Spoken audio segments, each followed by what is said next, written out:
Good morning. So today we're going to look at Chapter 6, A True Menace.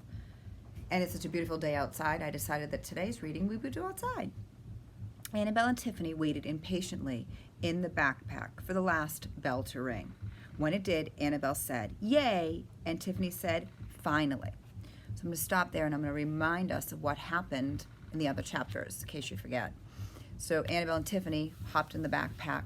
Well, they didn't do it on purpose, but they had to get away because they were caught in the attic too late. And they ended up at school. And then they went out exploring at school. And then they couldn't get back to the backpack because the end of the day came. The next day, they finally left the room that they were in after exploring for a fun night and went back and climbed up back into Kate's backpack.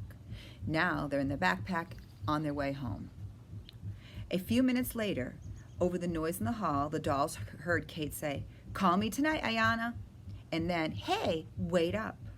The backpack was grabbed off the shelf and the dolls were jerked from side to side as a pair of arms slipped into it. And then, at last, they were being bumped along through the halls of the school. Annabelle could tell when they were outside again. The darkness in the pocket lightened slightly and the roar of voices died away.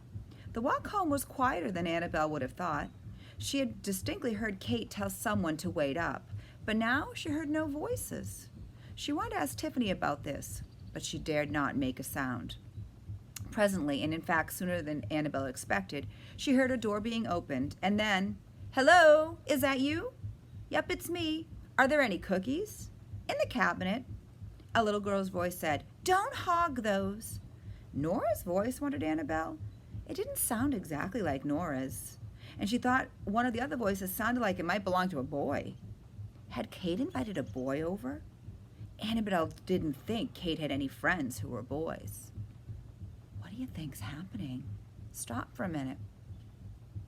Think about what happened. They got into a backpack. They went home on a quiet walk. Wasn't as loud as they expected. They heard a little girl's voice and a boy's. Are you thinking what I'm thinking? For the next hour, Annabelle and Tiffany sat silently in the backpack listening to the voices and the sounds around them. Annabelle held Tiffany's hand because she was growing nervous. Something was wrong. The voices were wrong. The sounds were wrong. And the names were wrong.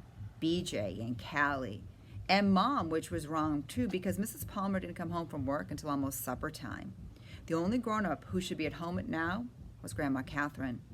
Without warning, the backpack was lifted off to the ground and carried somewhere.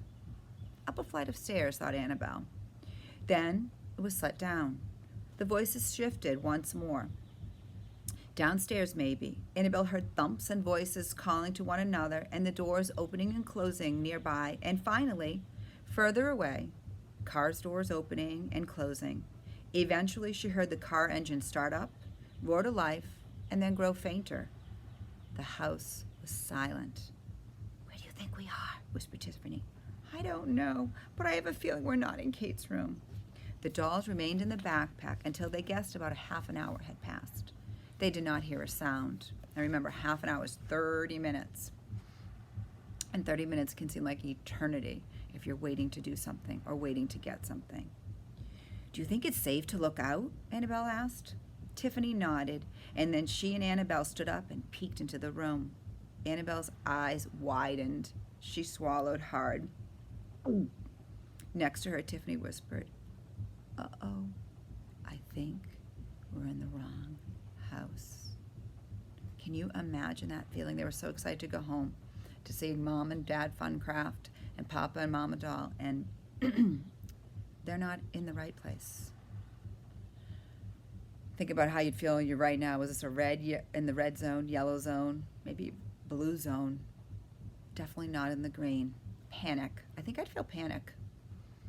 So Annabelle remembered the day before when she had sat on the shelf above Kate's coat, looking down at the floor, and thought she was the most scared she'd ever been. She realized that whatever she had felt was nothing compared to what she was feeling right now. As she gazed around the room she and Tiffany were in and realized Tiffany was right. This was not a room in the Palmer's house. She and Tiffany explored the Palmer's house much too thoroughly to have missed something like this. Nope. This was a bedroom she had never seen before, and Annabelle was pretty sure it was a boy's bedroom. Tiffany, said Annabelle, we're in the wrong house, and it's Friday night. We won't even be able to try to get back to school until Monday. We'll have been away from home for 4 days. Our parents were probably panicking when we didn't come back last night. They must have been hoping we would come back tonight. Now we won't be able to get home until Monday, and we might not even get home then. What if whoever is in this backpack belongs to doesn't take it to school on Monday? What then? What if someone sticks the backpack in a closet and forgets about it and... Annabelle, for heaven's sake, stop saying things like that. Let's wait and see what happens Monday. If we can't go back to school in a backpack, we'll go in a lunchbox or something. I am not going to worry about that now. Let's try to get through the weekend. I think I'm kind of like Annabelle. I'm in a worry wart. Like, I would worry about all of those things myself. Think to yourself, are you more like Tiffany? Like, just wait and see what happens, it'll all work out? Or are you like Annabelle, a worry wart? I am a worry wart. I would be worrying all of those things myself. And then you get those uncomfortable feelings in your stomach. Oh my. I'd give anything to be stuck up in the soap dish again while Nora plays Miami Beach a go-go, said Annabelle. How did we get in the wrong backpack anyway? The scarf must have been moved, replied Tiffany. I bet it got shoved aside, and we climbed up the coat that was next to Kate's. We heard a voice in the hall. Remember, so she was nearby. Annabelle sighed. She gazed around the room. Look at this mess. Annabelle had never seen a bedroom with so much stuff in it. Even Nora's messy room was tidier than this one. The floor here was an ocean of paper, scraps, and glue bottles, crumbs and empty pretzel bags, plastic lizards and dinosaurs, Lego pieces, cardboard tubes and paper towel rolls, seashells, tiny metal trucks, and open paper back books. Spilling from the shelves were magazines and banks and coins and markers and pencils and cassettes and baseballs and boxes, padlocks, drawings of cars and spaceships and aliens. Covering the walls were more drawings of several posters of baseball players. The door to the room was open, and Annabelle could see 3 handwritten signs on it. One said, "My room." One said, "Do not enter." And one said, "Boys only." And on the table next to the bed was a glass tank containing 4 goldfish. And on the floor under the window was a bigger glass tank, this one holding an enormous lizard. When Annabelle saw the lizard, she nearly screamed, but she caught herself in time. "Tiffany!" she said loudly. "Look!" "I know," said Tiffany, following Annabelle's gaze. "I wonder what kind of lizard it is." And if you look, here's this picture of the lizard, and here's all the things in the room. And if we look over here at this page, here you can see the basketball and another tank with fish. I'll see if I can go back and see if you can see both all together. "Probably the kind that eats dolls," Annabelle muttered. "Oh, Annabelle," said Tiffany. She paused. What was that sound? Shh, be quiet and listen. Annabelle held herself still. She heard faraway hum of a refrigerator, and then whoosh. And then from nearby she heard chirp, chirp, chirp. Annabelle glanced at Tiffany. Chirp, chirp, chirp. Tiffany was looking around the room. Hey, there's a hole full of cage of crickets over there, next to the lizard. Ew, cried Annabelle. Poor things. You know what they're for, don't you, Tiffany? No, what? That's lizard food. The lizard eats crickets. Alive, said Annabelle. That's disgusting. Well, at least we don't have to worry about them eating us. Annabelle and Tiffany watched the lizard and the crickets for a while. Still, they heard no human voices and no sounds of humans. I think we can get out of the backpack, said Annabelle. Don't you? I guess so, said Tiffany. We can't get in much trouble than we're already in. So Annabelle, thinking of Doll State, said nothing but climbed out of the backpack. Since the backpack was set on the floor, she and Tiffany were out in the messy room in no time. They began to wade through the papers and the crumbs and the trucks and the dinosaurs. Ah! Screamed Annabelle as she came face to face with a lizard that was as tall as her. Relax, it's plastic, said Tiffany. Annabelle grabbed Tiffany's hand and they clutched it as they continued across the room. They were approaching several metal racing cars that Tiffany hoped she could fit in, when out of the corner of her eye, Annabelle saw something move. She whirled around in time to see 2 dolls, A small one, followed by an absolutely enormous one, entered the room. Annabelle tugged on Tiffany's hand. She pointed to the dolls with her finger and then pulled Tiffany behind a hill of wadded up papers. Cautiously, she and Tiffany peered around the hill. Annabelle saw the small doll, who was taller than Annabelle, but still much smaller than the other doll. She was dressed as a princess. She wore a glittery lavender dress, lavender slippers with silk ribbons that twined and crisscrossed up her legs. On her head sat a lavender crown studded with plastic rubies and emeralds, and in her hand was a wand topped by a sparkling star. The large doll was, Annabelle guessed, almost as tall as Nora. She was wearing a short dress and a pair of shoes that Annabelle were pretty sure would fit Nora's foot just fine. She lurched after the princess doll, crashing stiffly alongside her. Since her arms and legs were joined at the shoulders and hips, she couldn't move her elbows or her knees.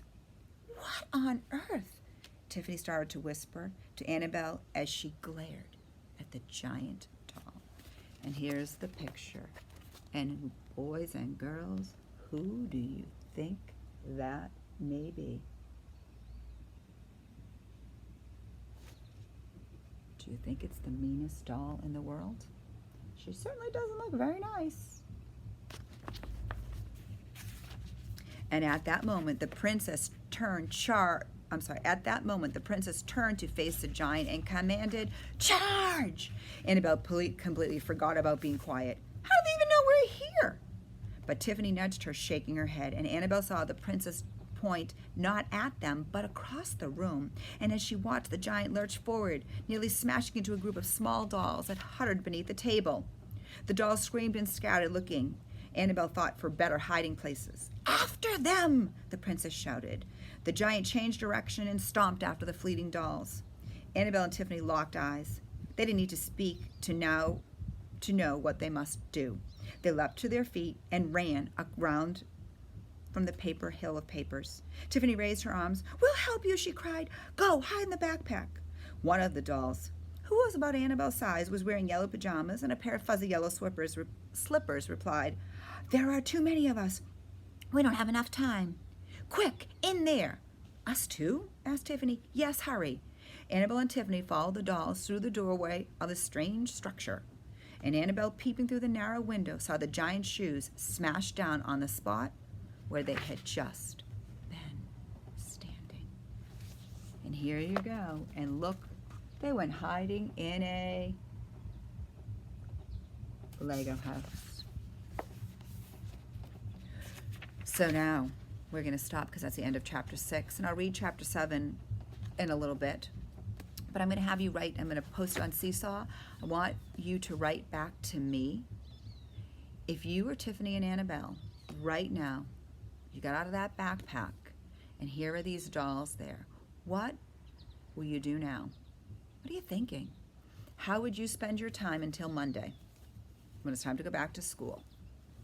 You know that these dolls are here. They're attacking you. What would you do? Think about it. Talk to you soon.